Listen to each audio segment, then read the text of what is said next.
नमस्कार, जिला गाजियाबाद से कौन बनेगा प्रधानमंत्री में आप सभी का अभिनंदन है। जी हां, कहा जाता है संकेतों में कि दिल्ली का रास्ता यूपी से होकर जाता है, तो साहेब यूपी से ही जो रास्ता जाता है वो गाजियाबाद होकर ही दिल्ली जाता है। और आज ये इसलिए महत्वपूर्ण हो जाता है कि सुपर संडे है सियासत का, रैलियों का वार है। मैं जहां खड़ा हूं गाजियाबाद में, यहां से ठीक मेरे बाईं तरफ 50 किलोमीटर पर एनडीए के महाधनुर्धर प्रधानमंत्री नरेंद्र मोदी ने विपक्ष पर अपने बाण चलाए हैं। तो यहां से 20 किलोमीटर की दूरी पर रामलीला मैदान में वो सारे हुक्मरान जो 24 में मोदी को लंगड़ी लगाकर गिराकर अपनी सत्ता बनाना चाहते हैं, लाना चाहते हैं, एक से एक बाण वहां चलाया। अखिलेश कह रहे हैं कि मैं जब दिल्ली आया तो वो यूपी भाग गए। तेजस्वी कह रहे हैं कि धोखा न देना, बहुत सारी बातें की गई हैं। पहले आप वार पलटवार में सुन तो लीजिए कि कौन किस पर कितना वार किया है।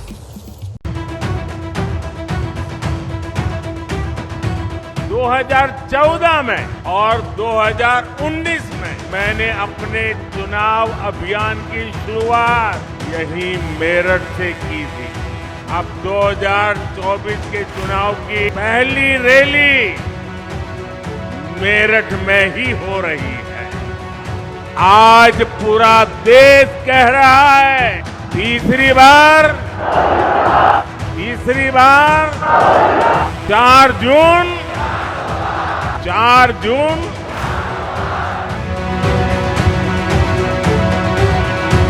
ये जो उनका 400 सीट का नारा है, ये बिना ईवीएम के, बिना मैच फिक्सिंग के, बिना सोशल मीडिया और प्रेस पर दबाव डालकर खरीदकर ये 180 पार नहीं होने जा रहा है।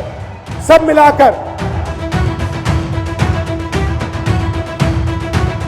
जो नारा दे रहे हैं 400 पार, अगर आपके 400 पार हो रहे थे तो आम आदमी पार्टी के नेता से आपको घबराहट किस बात की है? किस बात की घबराहट है?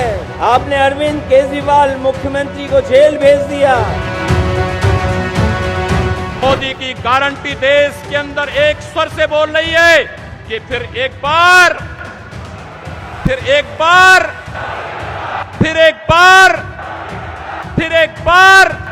मोदी सरकार। केजरीवाल जी को इन्होंने गिरफ्तार कर लिया। आपके केजरीवाल शेर है, शेर। ये ज्यादा दिन तक उनको जेल में नहीं रख पाएंगे।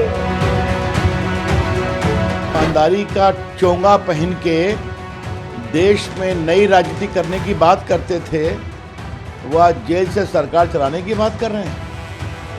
कुछ लोग कहते हैं कि लालू जी से सीख लेकर अपनी पत्नी को मुख्यमंत्री बनाने की बात करते हैं। हल्ला बोल, उनको बोलने का अधिकार है, उनके हल्ला को जनता सुनने वाली नहीं है। 4 को रिजल्ट आएगा तो स्पष्ट। तुम तो धोखेबाज हो, वादा करके भूल जाते हो। रोज रोज मोदी जी तुम ऐसा करोगे, रोज रोज मोदी जी तुम ऐसा करोगे, जनता जो रूठ गई तो हाथ मलोगे। अरे तुम तो धोखेबाज हो। नारा दिया है उत्तर प्रदेश की 80 सीट और देश के अगले चुनाव में 400 पार का नारा पूरा हो जाएगा। केजरीवाल को तो गिरफ्तार कर लोगे, लेकिन उसकी सोच को कैसे गिरफ्तार करोगे? जो लाखों अरविंद केजरीवाल देश में पैदा हो चुके हैं, उनको किस जेल में कैद करोगे? अरविंद केजरीवाल एक व्यक्ति नहीं है, अरविंद केजरीवाल एक सोच का नाम है।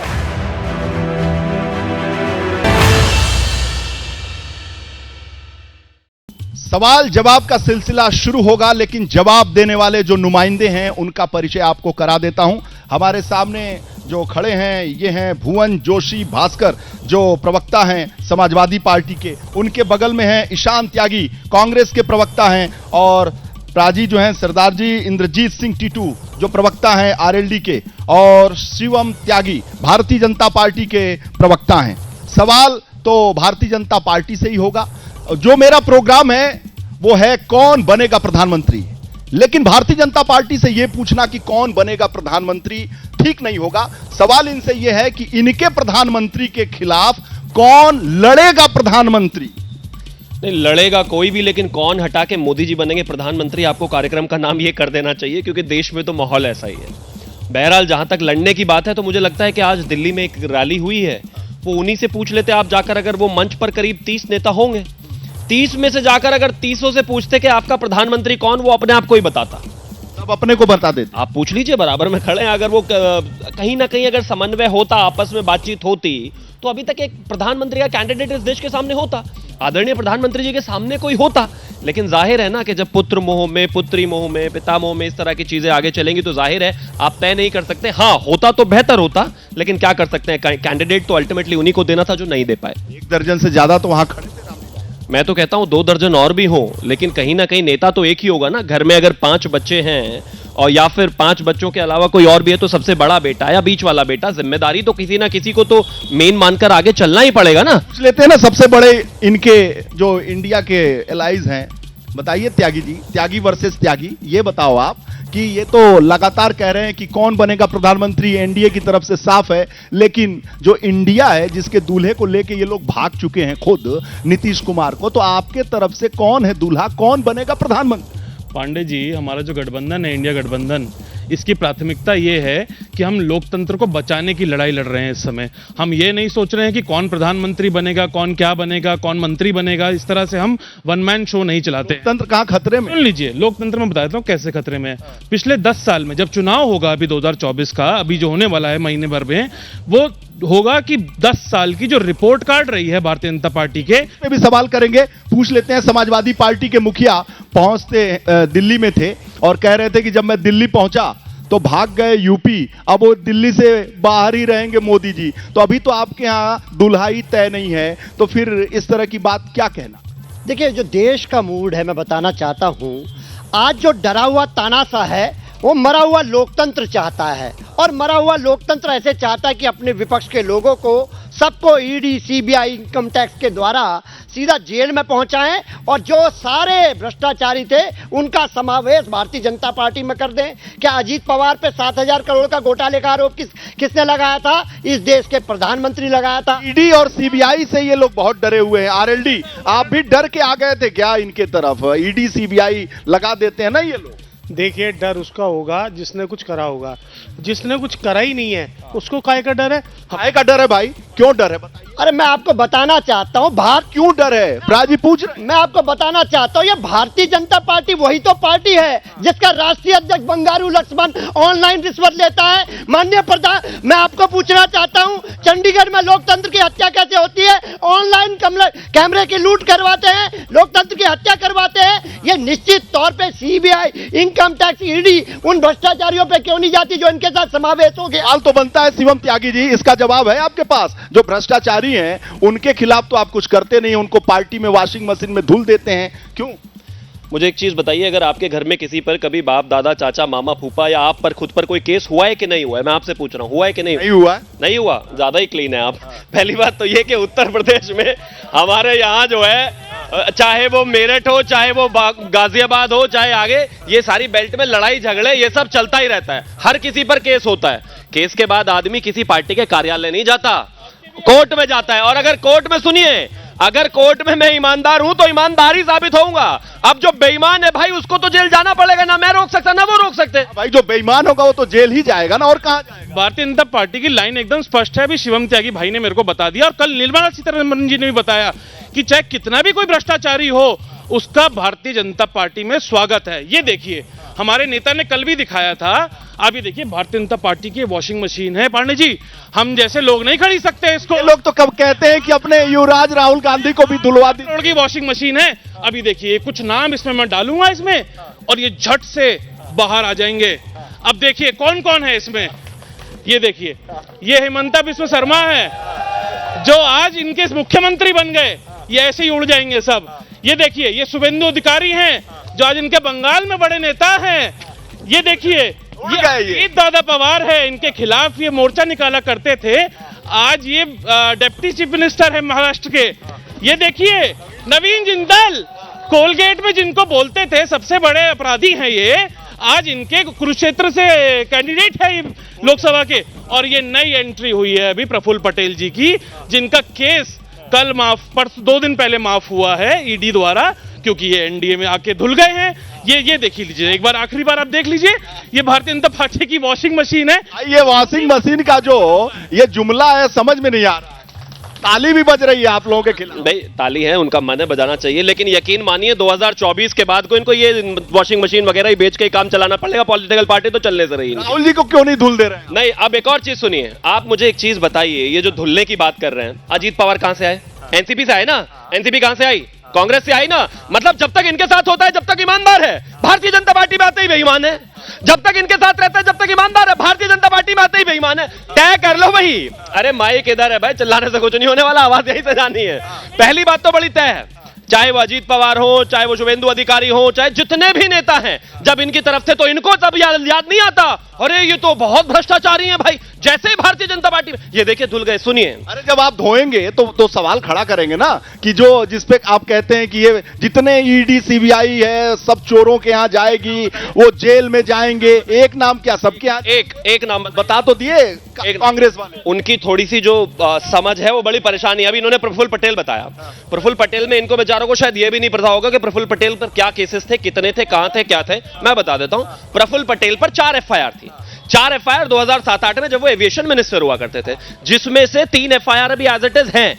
एक एफआईआर में क्लोजर रिपोर्ट लगी है, जिस पर वो भी कोर्ट बताएगा 23 अप्रैल को कि वो होना है कि नहीं। शाम त्यागी बहुत परेशान है, जब बताओ भाई।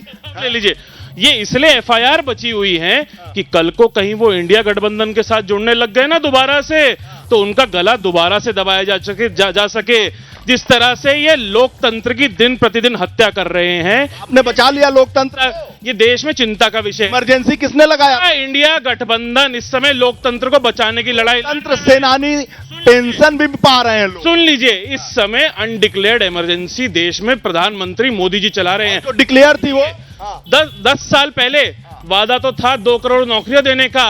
आज सरकारी संस्थानों में भी नेता, इनसे भी पूछ आए हुए हैं यहाँ पे दिल्ली में। मैं आपको बताना चाहता हूं, आदरणीय मोदी जी प्रधानमंत्री जी क्या स्कीम लेकर आए हैं। नई भ्रष्टाचार की महत्वाकांक्षी योजना चलाई है, और वो चंदा वो क्या था, इलेक्ट्रल बॉन्ड का चंदा था। ये चंदा ऐसे नहीं मिला है, पहले ईडी सीबीआई इनकम अभी तो पाए हैं, हम बता रहे हैं ना। पहले ईडी सीबीआई इनकम टैक्स का डंडा चला है, डंडे के बाद चंदा मिला है, चंदे के बाद धंधा मिला है। ये नई स्कीम लाने वाले मोदी जी थे।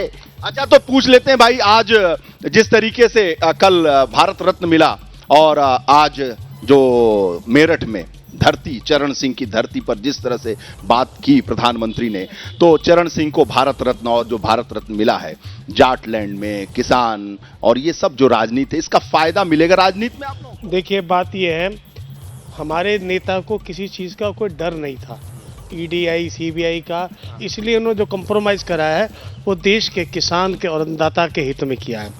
कम्युनिकेशन गैप था, हम जो बात कहते थे, हमारी बात प्रधानमंत्री जी तक समय तक नहीं पहुंच पाती थी, तरीके से नहीं पहुंच जाती थी। हमारे नेता ने अभी आपसे कुछ दिन पहले आपके चैनल पे कहा है कि अब के गन्ने का रेट 400, अगर सीट 400 तो रेट भी 400। किसानों के लिए गए थे, अब किसानों का जो आंदोलन हुआ था वो आज की जो प्रधानमंत्री जी की जो रैली है, उस रैली का जो स्लोगन है, जो पोस्टर लगा है, उस पर लिखा है गौरव सम्मान रैली।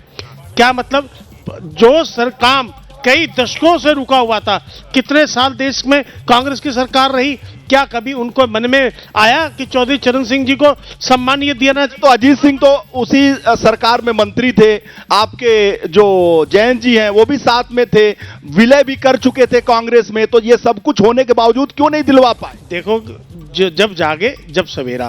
जागे हैं, अब जाग गए ये भाई।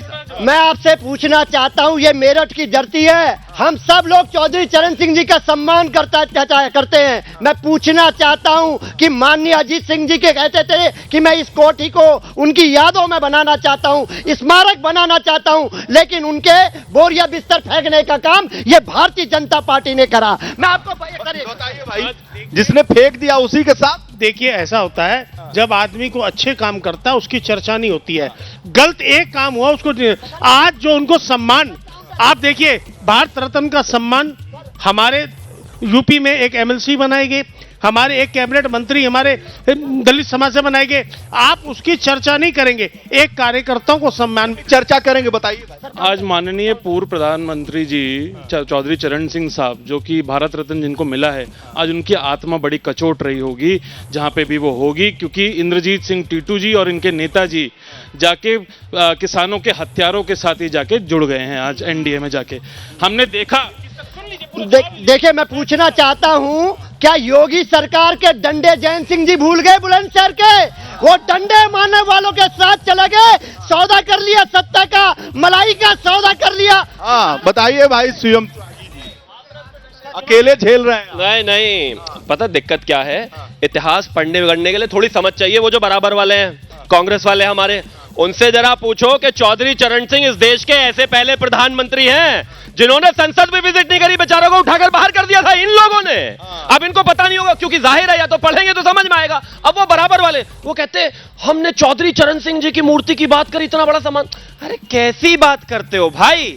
चौधरी चरण सिंह जी जब इसी यहां पर अजीत सिंह जी उनके बेटे मुख्यमंत्री बनने आए थे, क्या किया था मुलायम सिंह यादव जी ने? ये बताइए कि ये जो अभी प्रधानमंत्री जी मेरठ में कहे हैं कि बार 400 पार, योगी जी भी नारा लगा रहे थे 400 पार 400 पार, और उधर रामलीला मैदान में गरज रहे थे तेजस्वी, अखिलेश और जितने लोग थे, सीडी, ईबी, सीडी, सारी बातें अपना दर्द बयां कर रहे थे, कोई जेल में, कोई बेल पे। ये सब विपक्ष का एक बहुत बड़ा षड्यंत्र है। अब के जय श्री राम 400 पार, और विपक्ष का सुपड़ा साहब जय श्री राम, हर हर मोदी, घर घर मोदी। बताइए भाई, खड़े होके बताइए।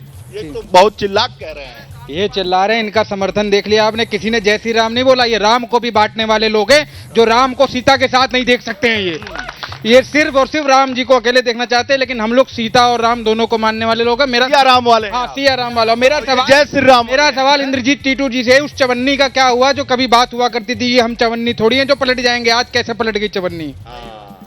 चवन्नी है, कैसे पलट गई? कौन किसको कह रहे हैं चवन्नी? मैं तो कह रहा हूं, भारत रत्न दे दिया, इतना सम्मान दे दिया, कांग्रेस ने दिया नहीं कभी, और प्रधानमंत्री भी इधर उधर हटा। यही वो लालच था। लालच नहीं, किसानों के सम्मान के लिए गए। और जो वो योगी जी ने लाठी पड़वाई थी, उसका क्या हुआ? वो तो पुलिस ने मार। और जो टेनी जी ने गाड़ी चला दी, थार वाला मामला था, थार चला दिया किसानों पे, आज क्यों चुप हैं जयंत चौधरी जी? क्या भाई बताओ। मेरा ये सवाल है कि गाजियाबाद में हम खड़े हैं, प्रधानमंत्री चुन रहे हैं, लोकसभा इलेक्शन की बात हो रही है, जो इनका कैंडिडेट है अतुल गर्ग जी, जो मौजूदा में गाजियाबाद से विधायक हैं, और जो पिछला कोरोना काल था उस समय स्वास्थ्य राज्य मंत्री थे, जब इनका कुछ अता पता नहीं, तब ये कहां थे कोरोना काल में? आज भारतीय जनता पार्टी ने किस आधार पर अतुल गर्ग को सांसद का टिकट देने का काम किया है? और इसके साथ ही मैं कहना चाहता हूं, जो भारतीय जनता पार्टी के प्रवक्ता है, ये कह रहे हैं कि चौधरी साहब को कांग्रेस ने संसद में नहीं घुसने दिया, और इतिहास की बात करी इन्होंने। तो बड़े भाई, मैं आपको बता देना चाहता हूं, इतिहास हमने भी पढ़ा है। इतिहास में अगर चौधरी चरण साहब की अगर वैचारिक लड़ाई किसी के साथ थी, तो वो जनसंघ के साथ और भारतीय जनता पार्टी वालों के साथ थी। क्या भाई? मेरा सवाल भारतीय जनता पार्टी के प्रवक्ता जी से है। ये बात कर रहे हैं कि हम यहाँ पे 400 पार जाएंगे उत्तर प्रदेश में, और देश में हम 400 पार सीटें जीतेंगे, 80 सीटें उत्तर प्रदेश में जीतेंगे। इनसे ये पूछिए कि ये बताएं कि इनके कैंडिडेट ने पिछले 30 साल से भाजपा ही रही है यहाँ पे, चाहे सांसद हो, चाहे विधायक हो, चाहे मेयर हो, इन्होंने गाजियाबाद को क्या दिया? ये पार्क, जिसकी पार्क में हम बैठे हैं, जहाँ यहाँ हमारी डिबेट हो रही है, ये इन्हीं से पूछ लेते हैं। लेकिन शिवम त्यागी, इसका जवाब आप कैसे देंगे कि अतुल गर्ग को लोग दौड़ा ले रहे हैं, धकिया दे रहे हैं, कैसा कैंडिडेट दिया? अरे भाई, अब एक एक करके सुनना। क्या कहा आपने कि वो जो है जितनी सारी चीजें हुई, गाड़ी चढ़ाई गई और ये तमाम चीजें हुई, भूल गए गौरव सचिन के साथ क्या हुआ था मुजफ्फरनगर में? भूल गए? किसकी सरकार थी, क्या हुआ था? भूल गए? 18,000 लोग पैंगो में पड़े थे, भूल गए? अभी सुन ले दोस्त, मैंने तो सुना ना, भूल गए सारी चीजें? किस तरीके से बीच में से बच्चों को काट दिया गया था, भूल गए सारी चीजें? कहां थे ये सारे लोग? तब का याद नहीं है? अब सुनिए, अब गाजियाबाद पर आता हूं। आप यहां से आते जाते रहते होंगे, भूल गए अब से 2017 से पहले ये तिराहे पर कैसे चलते थे? भूल गए यहां से मेरठ जाते थे तो कितने घंटों में पहुंचते थे? भूल गए सड़कों का क्या हाल होता था? भूल गए? समर्थक किसी के भी हो, तालियां बजाओ। समर्थक सुनो, अब इनकी दिक्कत नहीं है। मैं इन भाइयों का भी सम्मान करता हूं, क्योंकि ये हमारे समाजवादी वाले और कांग्रेस वाले भाई के साथ आए, कोई बात नहीं आए, लेकिन कम से कम ऐसी तो कहो जो सच हो। भूलो मत, 3-3 घंटे सड़कों पर रगड़ता रह जाता था इंसान, यहां से मेरठ तक, या भूल गन्ना जब डलती थी ना, गन्नों का पेमेंट अगले साल आता था, अगले साल। इनको अभी चक्कर क्या है, ये हमारे समाजवादी वालों के साथ है। चवन्नी पे जवाब लेना, चवन्नी पलटती नहीं है, पलट गई चवन्नी। देखिए बात यह है, मैंने आपको पहले कहा देश के किसान के हित की, तो चवन्नी इसी पे पलट गई। मेरी आप पूरी बात अगर सुनना नहीं चाहते, धीमी बोल रहे हैं। क्यों बुलाया? मैं आपसे ये कहना चाह रहा हूँ, ये जयंत चौधरी जी के ऊपर जो लाता था कि परिवार की बात, किसको टिकट दिया बागपत से? एक 40 साल पुराने कार्यकर्ता को एमएलसी किसका बनाया? चवन्नी का जवाब, मैं उसका जवाब दे रहा हूँ ना। भारत रत्न उन्होंने दिया ना, इससे बड़ा गौरव का सम्मान हमारे लिए हो नहीं सकता। सारी चीजें, एक घर का मुखिया एक अच्छा निर्णय ले ले, घर स्वर्ग बन जाता है, एक गलत निर्णय ले ले, घर नर्क बन जाता है। आज स्वर्ग बन जाता है भाई, तभी तो चवन्नी पलट गई। जयंत जी के दादाजी को भारत रत्न मिला और वो भारतीय जनता पार्टी के साथ आए, तो इनको पलटा बुरा लग रहा है। जो पैदा ही बहन कुमारी मायावती जी के साथ थे, उनके साथ चुनाव लड़ लिया, उसमें दिक्कत नहीं है।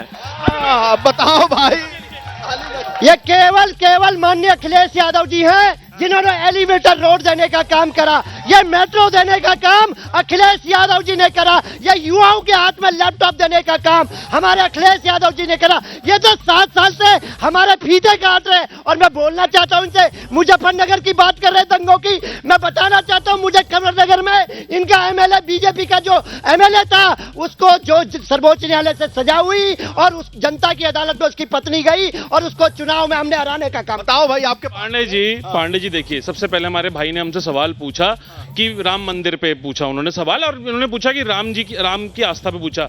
तो मैं आपके मंच से बोल देना चाहता हूं, कांग्रेस पार्टी और हम, किसी ने नहीं रोका हमें राम मंदिर जाने से। हम जाएंगे, लेकिन अपने हिसाब से जाएंगे। और मैं यहाँ जाएंगे, कब बुलाएंगे? और मैं सबसे अभी जाने से डर लग रहा है। निवेदन करता हूं, मेरे साथ जयकारा लगाएं, जय जय सिया राम, जय जय सिया राम। ये तो कांग्रेसी लगा रहा है। अब सुन लीजिए, इन्हें बड़ा डर लगता है। भाई ये बताओ, ये तो जय जय सिया राम है। इनकी बेचारों की नौकरी अभी नई नई लगी है, उसको और खत्म करवा दो कांग्रेस में से नारे लगवा कर। अब इन्होंने कहा हम अपनी मर्जी से जाएंगे। अब सुनिए, 10 सेकंड दीजिए प्लीज, ऐसे बीच में लड़ना नहीं है। सुनिए, एक चीज बताइए भाई, ये कह रहे हैं कि आपकी नौकरी चली जाएगी। अब सुन लीजिए, कोई नौकरी किसी की नहीं जाएगी। नौकरी तो इनकी और 2 महीने बाद जाने वाली है, प्रधानमंत्री जी की जाने वाली है नौकरी। सारे इनके मंत्री पंगु हो जाएंगे। और जनता से सवाल ले लेते हैं भाई। जनता, ये बताओ, आप ये कह रहे हैं कि प्रधानमंत्री जी चले जाएंगे। मेरा सवाल मैं आम मतदाता की हैसियत से पूछ रहा हूँ, यहाँ सरकार के पक्ष के लोगों से है। अपने आत्म मंथन करके कहें, चाहे जयंत चौधरी का विषय है, हम भी मेरे डिस्ट्रिक्ट के रहने वाले, यहाँ पे रह रहे हैं, कन्फेडरेशन ट्रांसजेंडर आरडब्ल्यू के जनरल सेक्रेटरी हैं। क्या डेवलपमेंट यहाँ पे हुआ पिछले 17 साल में? पहला सवाल तो ये बता दे। वो सारा इंदिरापुरम गड्ढों में पड़ा है, यहाँ सारी व्यवस्थाएं चौपट पड़ी है। बताओ भाई। एक सेकंड, मेरा सवाल दो सर। मेरा जवाब उस चवन्नी पलटने वाले भैया को है। इस देश को जो पार्टी कहती थी हमारी बपोती है कांग्रेस, केजरीवाल ने सारी जिंदगी गाली दी, उनके कंधों पे चढ़ के सरकार बनाई और दोनों मिल गए, रुपया ही पलट गया। आप चवन्नी की बात कर रहे हो, रुपया पलट गया। आप बताइए, ये जो नेताजी लोग हाव किए रह रहे हैं कि रामलीला मैदान में चल रहा था ईडी सीबीआई, कोई कह रहा है 400 पार, कोई कह रहा है कि महिलाओं की शक्ति, कोई कह रहा है कानून व्यवस्था। तो आप तो एक मतदाता हैं और बुजुर्ग हैं, क्या कहेंगी? ये जो नेताजी लोग हाव कर रहे हैं। आएगा तो मोदी ही, और कौन है उसके मुताबिक? कोई है? सब पार्टीबाजी, सब परिवार के लोग हैं। कोई है उसके मुकाबले में? उसका विजन जो उसने इतने सालों में किया है दिख रहा है ना। पहले कुछ था, सारा दिन घोटाले ही सुनते थे हम, जब भी सुनते थे घोटाले। मोदी है तो मुंगी है, और गारंटी दे रहे हैं वो होता है। भाई साहब जवाब दे दीजिए, क्या कह रही है मैडम? मैडम घोटालों की जो बात कर रही है, हिंदुस्तान के कह रही है कि मोदी के मुकाबले कोई है। जल्दी सवाल पूछ। हाँ, जल्दी मैं जवाब पूछना चाहता हूँ। जो ने मोदी के मुकाबले वो पूछ रही है। मोदी के मुकाबले पूरा भारतवर्ष है, एक आम आदमी भी मोदी के बराबर है। मोदी कोई तोप नहीं है। मैं सेकंड बात, दूसरी बात ये कह रहा हूँ, चंदा चोरी करने के बाद भ्रष्टाचार की बात खत्म। मोदी कोई तोप नहीं है ना, कोई तोप नहीं है दुनिया में। मतदाता सबसे बड़ी तोप है। ये महिला हो गया, आप युवा से भी पूछ लेते हैं। भैया आप मैं कहना चाहूंगा, मैंने 10 साल देखा है, 10 साल में इकोनॉमी 3.6 ट्रिलियन डॉलर्स बढ़ी है। ठीक है, हमने देखा है कि 6% बढ़ी, इकोनॉमी बढ़ी है। 8th प्लेस से 5th प्लेस पे आ गए। हमने इसरो आप जानते हैं, आपने इसरो जानते हैं, इसरो में आदित्य L1 है, वो सूरज के पास गया। एशिया का पहली कंट्री है इंडिया जो आदित्य L1 लेके गई। एक हमारा मून पे एशिया का पहला और मार्स से पहला 2014 के बाद सब ये हुआ है। मैं सिर्फ ये कहना चाहूंगा कि बहुत डेवलपमेंट हुआ है और लोग वो नहीं जानते। जो पिछले सालों में हो रहा था उससे बहुत ज्यादा एकदम से एक्सपोनेंशियल हुआ है। बहुत हुआ है भाई। संजय सिंह आप बताइए। बेरोजगारी कहीं नहीं है, ये सब आर्टिफिशियल बेरोजगारी का रोना रोते हैं। जो लोग सक्षम हैं, जो काबिल हैं, उनको नौकरियां मिल रही हैं और मोदी जी ने इतने नौकरियां दे दी हैं, नौकरी देके गदगदा दिया। कट्टरपंथियों ने हमारे देश के नागरिक को फांसी दे दिया था विदेश में, यूएई में। वो मोदी था जो सबके सब मुस्कुरा के अपने परिवार के साथ आ गए। मोदी है तो मुमकिन है। ये देखिए, एक विजन होता है। जिस परिवार में 32 सदस्य, उसके घर का आदमी हो, कोई एमएलसी हो, कोई एमएलए हो, कोई एमपी हो। मोदी का परिवार 140 करोड़ का परिवार है। सड़क बना तो हिंदू, मुस्लिम, सिख, ईसाई सब चला। बिजली, जो भाई साहब कह रहे थे कि इंदिरापुरम में क्या हुआ, 24 घंटे बिजली हुआ। यही इंदिरापुरम में हुआ। मैडम ये बताइए जरा खड़े होके कि ये बताइए, मोदी खड़े हो जाइए। मोदी ने कहा कि 400 पार, और रामलीला मैदान में कह रहे हैं सब ईडी सीबीआई सब लगा दिए और वॉशिंग मशीन में धुल दिए। ये क्या उनके सामने कुछ भी नहीं है, 400 पार ही होगा। मोदी है तो मुमकिन है। अच्छा, हाँ। क्या मैडम? वहाँ पे सारे चोर इकट्ठा हुए, बेईमान इकट्ठा हुए हैं। वहाँ उनका सिर्फ अपना परिवार बचाओ वाला जो है ना, परिवार बचाओ, वहाँ पे सम्मेलन चल रहा है, मीटिंग चल रही है। बाकी मोदी जी का टक्कर दूर दूर तक नहीं है।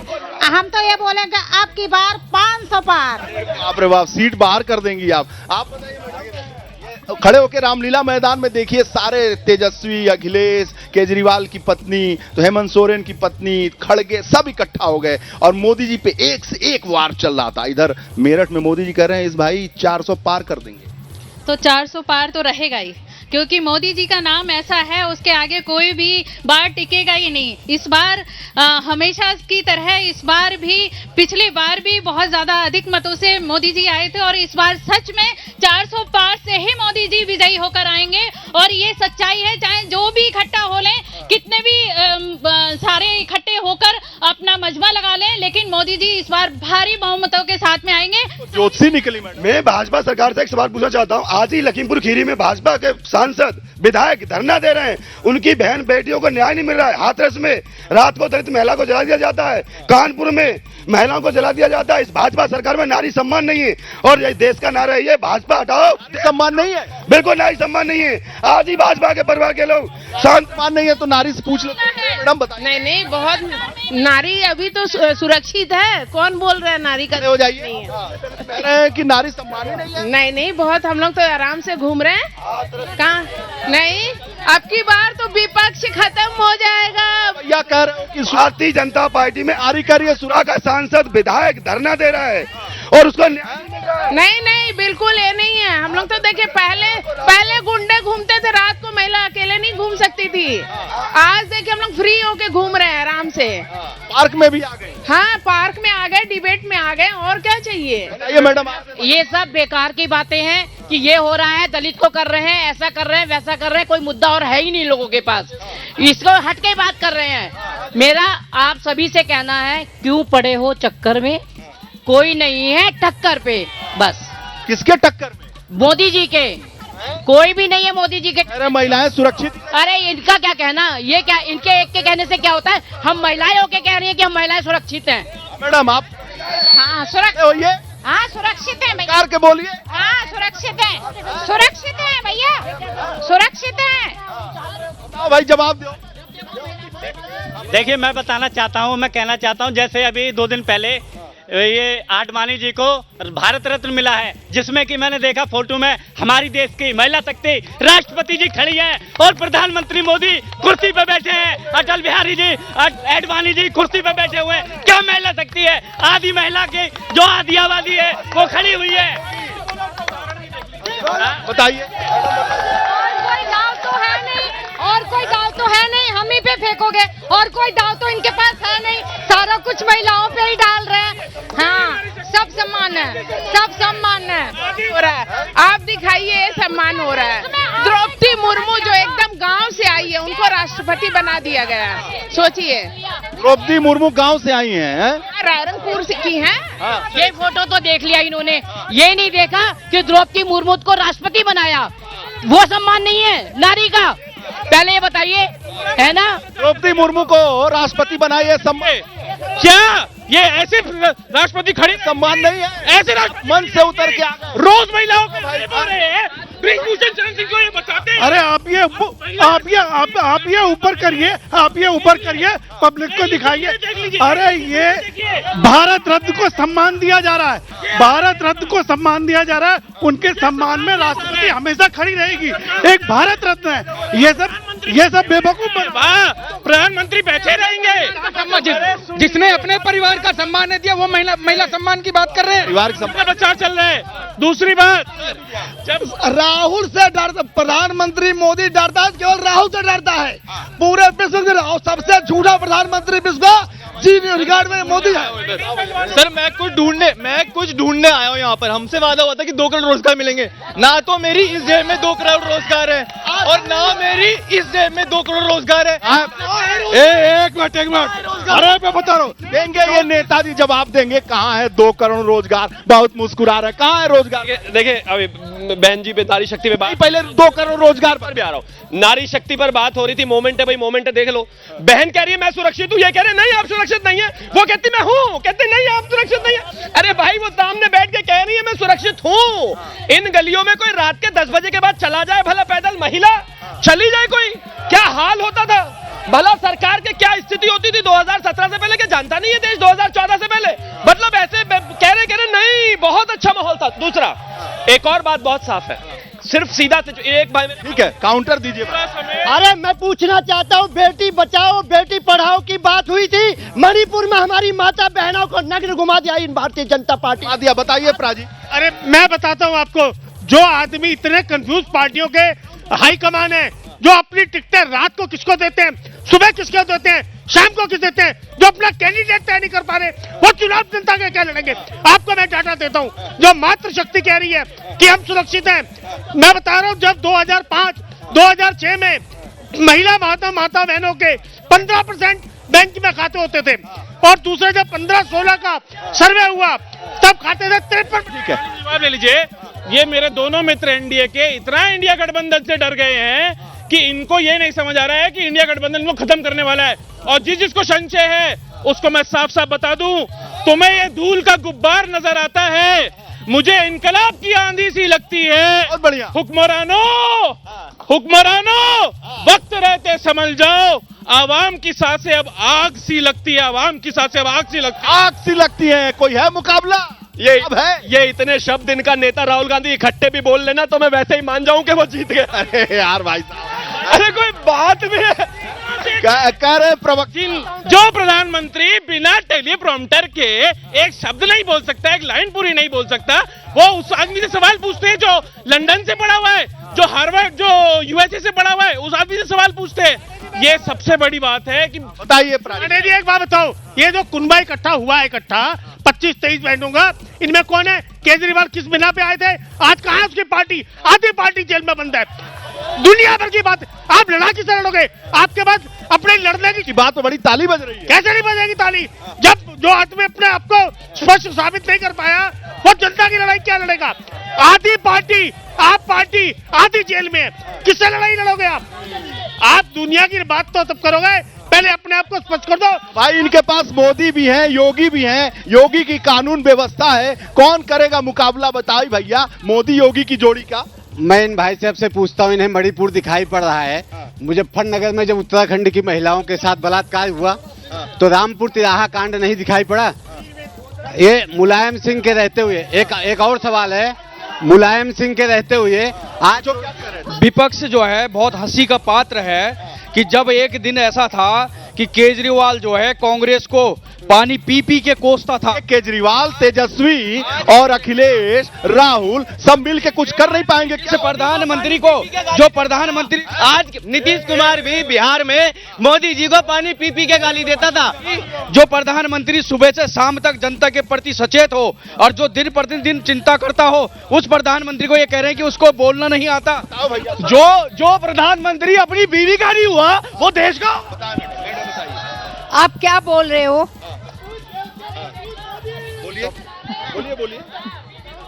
बोलिए आप। बहुत आज जो हुई है रैली, उसमें क्या था? ये केजरीवाल भगवंत मान को, कांग्रेस को कह रहे हैं कि चलिए भूल गई आप। जिस गठबंधन की बात कर रहे हैं वो ये भूल गए कि महबूबा मुफ्ती के साथ गठबंधन इन्होंने किया। इसके बाद यूपी की बात कर रहा हूँ, ये कहते हैं थेल अकेला है। कौन बनेगा प्रधानमंत्री? प्रधानमंत्री गठबंधन का बनेगा और हमारे पास गठबंधन में सारे लोग। और सुनिए, कौन बनेगा प्रधानमंत्री? मोदी। मजबूत देश का मजबूत बचाओ, मोदी हराओ, संबंध में बचाओ। अरे मोदी हराओ,